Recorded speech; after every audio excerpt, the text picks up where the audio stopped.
गुरुर्ब्रह्मा गुरुर्विष्णु गुरुरेव महेश्वरः गुरु साक्षात् परब्रह्म तस्मै श्री गुरुवे नमः। अखंडमंडलाकारं व्याप्तं येन चराचरं तत्पदं दर्शितं येन तस्मै श्री गुरुवे नमः। ओम भूर्भुवस्सुः तत्सवितुर्वरेण्यं भर्गो देवस्य धीमहि धियो यो नः प्रचोदयात्। मातृवत्लाल यत्र च पितृवर्त मार्ग श्रद्धा प्रज्ञा युता चया। ओम श्री गुरुवे। परम पूज्य गुरुदेव वंदनीय माता जी के सूक्ष्म सच्चिंतन प्रारंभ करते हैं। आज का जो विषय है जिस पे हम लोग चर्चा करेंगे वो है ध्यान। ध्यान का जो मूल केंद्र है जिस पे हमें ध्यान करना है वो आत्मा। पहले आप सभी देख रहे हैं, आप सभी लोगों का धन्यवाद। आप अपना अनमोल है वह अपने जीवन के उद्धार के लिए लगा रहे हैं। देखिए, जीवन में बहुत सारी चीज़ें होती हैं, बहुत सारी प्राप्तियां होती हैं, पर उन सब प्राप्ति से बेहतर प्राप्ति स्वयं के प्रति बोध, स्वयं के प्रति जानकारी। एक मनुष्य के लिए सर्वप्रथम वह करे आपकी सारी परेशानियां, सारी मुसीबतें, सारी कठिनाइयां जो आप इस जीवन में अनुभव कर रहे हैं, उन सब के मूल में एक ही कारण है, वह है आपका अज्ञान, प्रति जागरूक न होना। जितनी भी चीज़ें आपके जीवन में घटित हो रही हैं उन सब के मूल में आप स्वयं हो। अगर चाहते हैं कि अपने जीवन में पर आपका नियंत्रण हो जाए तो उसके लिए आपको स्वयं करना होगा। ध्यान ही ऐसी एक विधा है जो मनुष्य की आत्म चेतना को परमात्म चेतना से जोड़ने में सक्षम मानी जाती है। तो ध्यान के लिए सबसे पहले आवश्यक चीज़ें जो होती हैं वो है अपने आप को जानना। तो अपने बारे में जानने किसके विषय में आप कहेंगे तो एक आवरण जिसको शरीर कहते हैं, दूसरी आत्मा है। चर्चा करने की आत्मा ये को प्राप्त किया कैसे जा सकता है। कभी कभी आपके मन में ये जिज्ञासा उत्पन्न होती होगी कि हम कैसे अपने आप को जानें। परम पूज्य गुरुदेव की एक पुस्तक है जिसका शीर्षक है मैं क्या हूँ। 32 वर्ष की उम्र में लिखा था।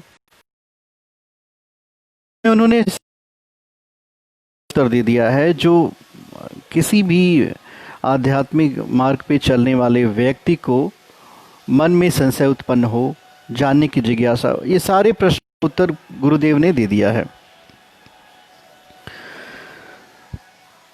उसे अगर आपके पास समय मिले तो उसका अध्ययन करिए।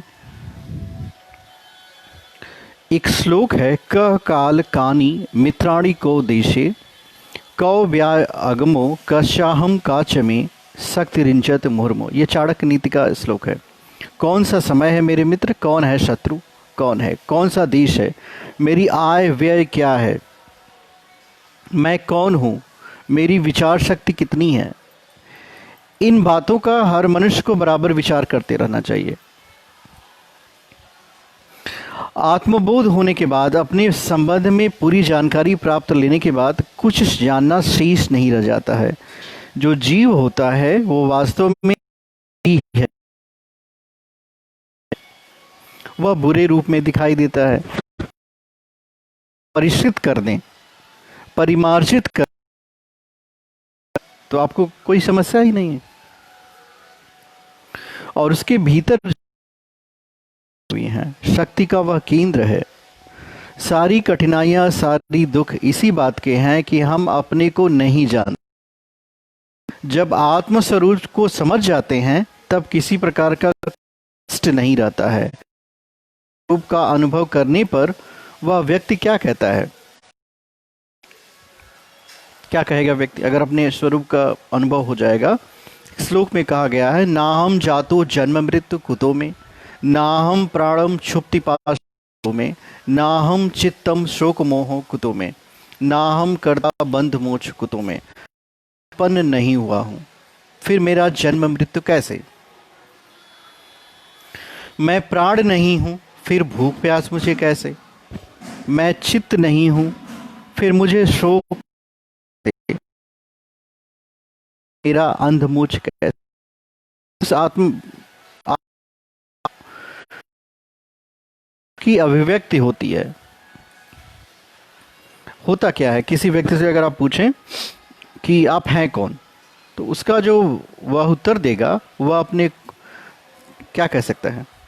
अपने कुल का नाम बताएगा, अपने व्यवसाय का नाम बताएगा, अपने संप्रदाय का नाम बता सकता है, या कहेगा मैं ब्राह्मण हूँ, मैं क्षत्रिय हूँ, या ज़्यादा से ज़्यादा अपने व्यवसाय का नाम बताएगा। पर क्या यथार्थ में वह व्यक्ति है ऐसा? मनुष्य जो है अपने शरीर के भाव में इतना तल्लीन हो जाता है, हुआ क्या कि आप इस शरीर में आए और इसी में लीन हो गए, और सारे गुण कर्म स्वभाव शरीर के आपके हो गए। तो शरीर के संबंध आपको आएंगे, शरीर का पद आपको याद आएगा, पर वास्तविक परिचय आपका है नहीं। ये जो वंश वर्ण व्यवसाय ये पद है ना, ये शरीर के होते हैं।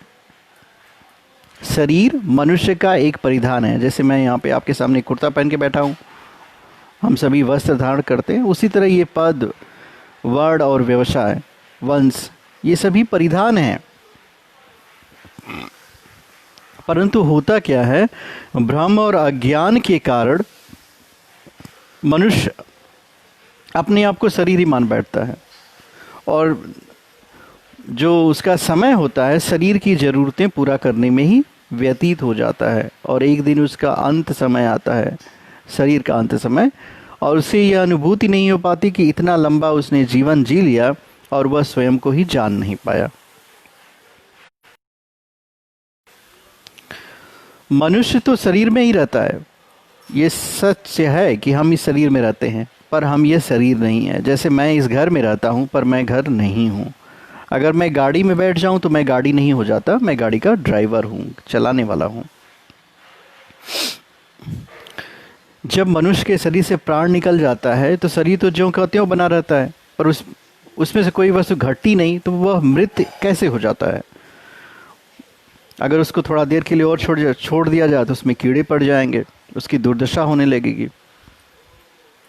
यह बात जो है हमें ये बताती है कि इस मनुष्य शरीर में कोई और एक सत्ता है जो निवास करती है, जिसका एक स्वतंत्र अस्तित्व है, और उसी भिन्न सत्ता को आत्मा कहते हैं। वास्तव में यही मनुष्य है जो हमारा वास्तविक परिचय है, जहाँ तक हमारी पहुँच नहीं बन पाती है, जहाँ तक हमको पहुँचना ही पड़ेगा। तो मैं कौन हूँ? इस प्रश्न का उत्तर है कि मैं आत्मा हूँ। ये जो शरीर होता है ये आत्मा का मंदिर है। जिस तरह एक मंदिर में देवता विराजमान होते हैं, उसी तरह इस शरीर रूपी मंदिर में आत्मा रूपी देवता विराजमान होता है। इस शरीर की स्वच्छता और सुविधा करने के लिए कार्य करना तो ठीक है, परंतु यह बहुत ही विपरीत है कि हम सारा समय शरीर कुछ भी नहीं, यही हो जाएगा कि छोड़कर कंकड़ पत्थर बटोरने में समय बीत गया। जब आपका समय कंकड़ पत्थर बीत जाएगा तो स्वर्ण की प्राप्ति होगी। और हीरे जैसा जीवन आपको भगवान है, वो अपने आप को जानने के लिए, आपकी अपनी आत्मिक प्रगति के लिए दिया है। आपको जानो, और जब हम अपने आप को शरीर होती उन्हीं हानि लाभ को हम लोग अपनी हानि लाभ को मान लेते।